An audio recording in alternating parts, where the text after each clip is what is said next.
हे एव्हरीवन, सर्वांना माझा नमस्कार.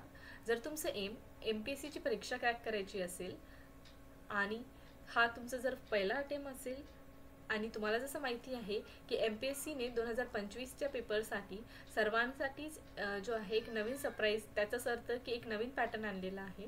तर ही जी परीक्षा राहणार ना 2025 ती सर्वांसाठीच असं म्हणू शकतो की एक नवीन अटेम्प्ट राहणार. तर ह्या प्रिलिम्सची जी डेट आहे त्यांनी सप्टेंबर या महिन्यात दिलेली आहे MPSCने. तर आपल्याकडे आता मोजलं तर फेब्रुवारीपासून 8 महिने आहेत आणि कुठं ना कुठं हे जे 8 महिने आहेत ना, आपण म्हणू शकतो हा सफिशियंट टाईम आहे की ही पेपर आपण चांगल्याने पास करू शकेल. पण सफिशियंट टाईम त्याच मुलांसाठी आहे ज्यांनी हे जे 8 महिने आहेत ना ते प्रॉपरली प्लॅन किंवा स्ट्रॅटेजाइज केले असेल तर. आणि स्ट्रॅटेजी असं म्हटलं तर आपल्याकडे एक प्रॉपर मोटिवेशन राहायला पाहिजे की का आपण ही पेपर देत आहोत. त्याचबरोबर कुठल्याही प्रकारचं आपल्याला डिस्ट्रॅक्शन नको आणि जे आपला वेळ आहे, दॅट इज आपला टाईम आहे, तो आपण बरोबर मॅनेज केला तर हे पेपर क्रॅक करणे कुठं ना कुठं आपल्याला पॉसिबल होऊ शकते. कारण म्हटलं जाते ना की वेळ हे अमूल्य आहेत आणि वेळ निघून जाण्यापूर्वी तिची किंमत कळायला हवी. म्हणून MPSCची प्रिपरेशन आहे ती कधी सुरू करायची, कुठून सुरू करायची, ठीक आहे, कशी सुरू करायची, हे सर्व प्रश्नाचे उत्तर जे आहे ते मी या व्हिडिओमध्ये तुम्हाला सांगणार. जसे की तुम्हाला माहिती आहे प्रिलिम्स म्हणजे पूर्वपरीक्षा, त्याचबरोबर मेन्स मुख्य परीक्षा ज्याच्यामध्ये आपल्याला सामान्य अज्ञान, त्याचाच अर्थ GSचे पेपर, ACचा पेपर, निबंधाचा पेपर, इथिक्सचा पेपर आणि त्याचबरोबर ऑप्शनल सब्जेक्ट, त्याचाच अर्थ वैकल्पिक विषय, हे सर्व जे फेज आहेत ना ते नवीन आपल्या जे आहे सिलेबसमध्ये ॲड झाले आहे. त्याचमुळे काय आहे तर हे पुढील 8 महिने, त्याचाच अर्थ फेब्रुवारी ते सप्टेंबरपर्यंत तुम्ही जे आहे प्रॉपरली प्लॅन केलं पाहिजे. हे बघा, खूपदा काय होतं काही मुलं ना 5 ते 6 महिने ना फक्त प्रिलिम्सच्या अभ्यासाकडेच लक्ष देतात, ते ना कुठं मेन्सला इग्नोर करतात. तर ही सर्वात चुकीची गोष्ट आहे. कारण आपल्याला मेन्स आणि प्रीच्या नंतर ना, मेन्स आणि प्रीच्या मधात ना खूप कमी असा कालावधी मिळतो तयारी करायसाठी. त्याचमुळे हे जे 8 महिने आहे ना त्याच्यामध्ये आपल्याला आपलं मेन्सचं जे आहे सिलेबस ते 80 ते 90% कंप्लीट करायचं आहे आणि त्याचबरोबर आपलं प्रिलिम्सचं जे बेसिक आहे ते पण कंप्लीट करायला हवं. म्हणून मी हे जे टाईमलाईन तुम्हाला सांगणार आहे फेब्रुवारी ते सप्टेंबर म्हणजे 8 महिन्याची, ते 3 फेजेसमध्ये डिवाईड केलं आहे. तर चला मी तुम्हाला हे सांगते की कशा प्रकारे तुम्ही स्ट्रॅटेजाइज केलं पाहिजे. तर बघा, जसं की तुम्हाला माहिती आहे जनरल स्टडीज, त्याचाच अर्थ सामान्य अध्ययनच्या पेपरमध्ये काही विषय जे आहेत ते मेन्स आणि प्रिलिम्स या दोन्हीसाठी कॉमन विषय आहे. जसं की आपलं पॉलिटी हा झाला, ठीक आहे, हिस्ट्री त्याच्यामध्ये एन्शियंट हिस्ट्री झालं, मिडिवल आणि modern history, art and culture, economy, geography त्याचाच अर्थ भूगोल, सायन्स अँड टेक्नॉलॉजी आणि एन्व्हायरमेंट, ठीक आहे, पर्यावरण, हे सर्व जे विषय आहेत ना ते मेन्स आणि प्रिलिम्स या दोन्हीसाठी जे आहेत कॉमन विषय आहेत. पण मेन्ससाठी ना काही विषय पर्टिक्युलर आहेत. तेच म्हटलं तर society, international relation, governance, security, disaster management आणि इथिक्स, हे सर्व विषय जे आहेत मेन्समध्ये फक्त येणार, हे प्रिलिम्समध्ये कुठे ना कुठं नाही राहणार, ठीक आहे. त्याचबरोबर वैकल्पिक विषय, त्याचाच अर्थ ऑप्शनल सब्जेक्ट, हे आपल्याला सिलेक्ट करून त्याचे नोट्स पण बनवायचे आहेत. त्याचबरोबर करंट अफेअर, कुठलाही जो न्यूजपेपर आहे तो आपल्याला डेली वाचावा लागेल, ठीक आहे.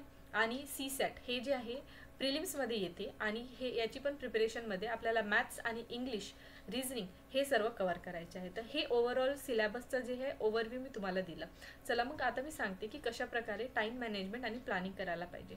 तर पहिला फेज आपण फेब्रुवारी ते एप्रिल पर्यंतचा घेतला आहे. त्याच्यामध्ये तुम्हाला जे आहे जनरल स्टडीजचे विषय कंप्लीट करायचे आहे. तर बघा, पॉलिटी हा जो विषय आहे त्याच्यासाठी आपल्याला लक्ष्मीकांत ही बुक वापरायला पाहिजे, ठीक आहे. तर आपल्याला तब्बल 12 ते 13 दिवसात जे आहे आपण हा सब्जेक्ट कंप्लीट करू शकतो. हिस्ट्री, त्याच्यामध्ये आपल्याला एन्शियंट हिस्ट्री, मिडिवल हिस्ट्री आणि मॉडर्न हिस्ट्री असे 3 हिस्ट्रीचे भाग आहे, त्याला कव्हर करावं लागेल. तर एन्शियंट हिस्ट्रीसाठी रमेश शर्मा, ठीक आहे, आर एस शर्माची यांची पुस्तक आहे NCERTची. आणि मिडिवल हिस्ट्रीसाठी सतीश वर्मा यांची NCERT आहे. जे इंग्लिश मिडियमवाले मुलं असणार ना त्यांना ही बुक रेफर करू शकतात NCERT. पण काही मुलं जे मराठीवाले असणार, ठीक आहे, ज्यांना मराठीमध्ये पेपर द्यायचं असेल तर के सागर पब्लिकेशनचं जे आहे त्यांनी ही जी पुस्तके आहेत ना RS शर्मा आणि सतीश वर्मा त्यांनी मराठीमध्ये पब्लिश केलेले आहेत. तर तुम्ही ही के सागरची पब्लिकेशनवाली बुक तुम्ही रेफर करू शकता. त्याचबरोबर मॉडर्न हिस्ट्रीसाठी इंग्लिश मिडियमवाल्यांनी स्पेक्ट्रम ही पुस्तक वापरली तरी सफिशियंट म्हणलं जाते. आणि काही जे मराठी मीडियमची मुलं आहेत त्यांनी समाधान महाजन सरांचं जे बुक आहे ते वापरलं तरी पुरेसं राहणार हिस्ट्रीसाठी. आधुनिक भारताचा जो इतिहास आहे ते कव्हर करायसाठी, त्याचाच अर्थ मॉडर्न हिस्ट्री कव्हर करायसाठी. आणि राहिलं आर्ट अँड कल्चर हा विषय, त्याच्यासाठी 11वीची जी NCERT आहे ना ती इनफ आहे असं म्हटलं जाते. बघा, इकॉनॉमी हा जो विषय आहे, रमेश सिंग ही जी पुस्तक आहे आपण वापरलं तर ती इकॉनॉमी आपल्याला तिथून कव्हर करू शकतो. त्याचबरोबर जॉग्राफी हा जो विषय आहे त्याच्यासाठी बेसिक आपले जे NCERTचे पुस्तकं आहेत ते वाचले तरी पुरेसे आहेत. किंवा जे मराठी मीडियमवाले मुलं आहे तर 10वी ते 10वी या क्लासचे जे स्टेट बोर्डचे पुस्तके असतात जॉग्राफी, त्याचाच अर्थ भूगोलचे, ते वापरू शकतात. तर हे झालं काही बुक लिस्ट जे मुलांनी रेफर करू शकतात जनरल स्टडीच्या प्रिपेरेशनसाठी. तर ही जी बुक लिस्ट आहे ना त्याची लिंक जे आहे आपण कुठून परचेस करू शकतो ते मी डिस्क्रिप्शनमध्ये ॲड करून घेते, तर तुम्ही पण त्या लिंकवर क्लिक करून जे आहे ही पुस्तके परचेस करू शकता. राहिलं विषय ऑप्शनल हा विषयाचा. ठीक आहे, तर वैकल्पिक विषयाचा आपल्याला प्रॉपर फेब्रुवारी ते एप्रिल ह्या महिन्यामध्ये आपल्याला स्टडी सुरू करायची.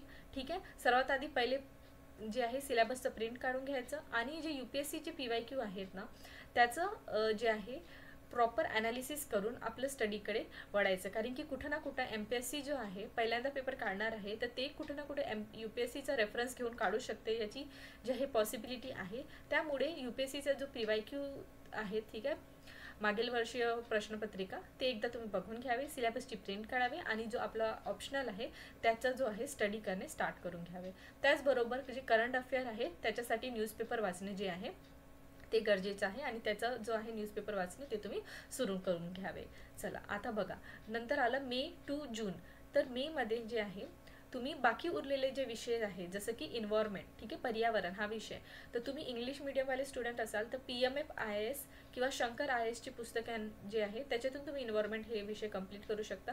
किंवा मराठी मीडियमवाल्या मुलांसाठी तुषार घोरपडे या सरांची एक पुस्तक आहे ज्याची लिंक मी डिस्क्रिप्शनमध्ये देऊन देईल, तिथून तुम्ही जे आहे इन्व्हायरमेंट हा विषय प्रिपेअर करू शकता. राहिलं सायन्स अँड टेक, त्याच्यासाठी जे आहे NCERT आपण रेफर करू शकतो. त्याचबरोबर तुम्ही स्टेट बोर्डचे जे पुस्तके आहे 6वी ते 12वी ते पण एकदा वाचून तुमचं बेसिक जे आहे सायन्स कव्हर करू शकता.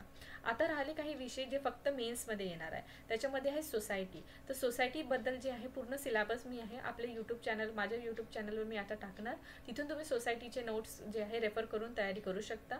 आणि त्याचबरोबर जे आहे सोसायटीसाठी ना कुठलेच प्रकारचे रेफरन्स बुक असं मार्केटमध्ये आहे नाही, तर तुम्ही सोसायटीचा जो अभ्यास आहे माझ्या यूट्यूब चॅनलचे व्हिडिओज बघून पण करू शकता. त्याचबरोबर जर तुम्हाला सेल्फ स्टडीज करायचे असेल तर तुम्ही काय करू शकता की सोसायटीमधले जितके पण पॉईंट्स आहे सिलेबसमध्ये दिलेले त्या पॉईंटचे जे आहेत नोट्स काढून त्याचा अभ्यास करून घ्यावे.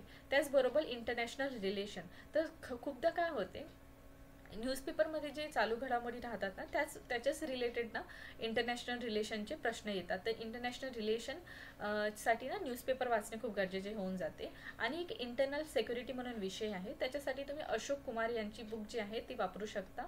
आणि जर बुक नाही वापरलं तरी जे आहे गुगलवरून किंवा यूट्यूबवरून जे आहे क्लासेस करून तुम्ही हे जे आहे इंटरनल सिक्युरिटीसारखा विषय कम्प्लिटली कव्हर करू शकता. आणि मी पण माझ्या चॅनलवर हे जे मेन्स रिलेटेड जे पर्टिक्युलर टॉपिक आहे त्याचे व्हिडिओज लवकरच घेऊन येईल, तर तुम्ही ते पण रेफर करून तुमचे नोट्स जे आहे ते बनवू शकता. त्याच्यानंतर बघा इथिक्स हा जो विषय आहे सर्वांसाठीच नवीन आहे, तर त्यासाठी ना तुम्ही इंग्लिश मीडियमवाल्या मुलांनी लेक्झिकॉन ही जी बुक आहे ती वापरणं गरजेचे होऊन जाते. जर मराठी मीडियमवाले काही मुलं असतील तर त्यांनी सुब्बाराव यांची पुस्तक आहे. त्याचबरोबर सुब्रमण्यम केळकर या हे जे सर आहेत ते IPS आहेत, त्यांनी आपली एक पुस्तक लिहिली आहे इथिक्सची, तर ती पुस्तक तुम्ही रेफर करू शकता. ह्या सर्व पुस्तकांची जे लिंक आहे मी डिस्क्रिप्शनमध्ये ॲड करेल.